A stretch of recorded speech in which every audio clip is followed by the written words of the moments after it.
علم عصب شناسی میگه برای رسیدن به چیزی که میخواید باید افراطی باشید، نه نصف نیمه و نه عادی. باید دیوانه‌وار متمرکز بشید. چرا؟ دلیل اول اینه که زمانی که شدیداً روی چیزی تمرکز میکنید مغزتون واقعاً تغییر میکنه. بهش میگن توانایی مغز برای سیمکشی دوباره. این یعنی هر بار که با شدت و احساس یک کار رو تکرار میکنید مغزتون مثل یک نرم افزار آپدیت میشه. دلیل دوم اینه که افراطی بودن دوپامین رو بالا میبره.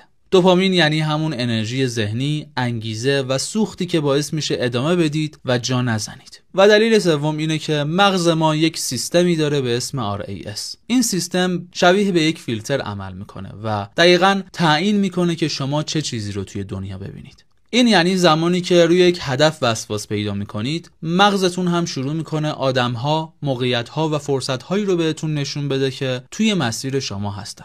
پس اگر میخواید زندگیتون رو تغییر بدید باید افراطی باشید، باید وسواس به خرج بدید، چون فقط اون موقع است که مغزتون باهاتون هم مسیر میشه.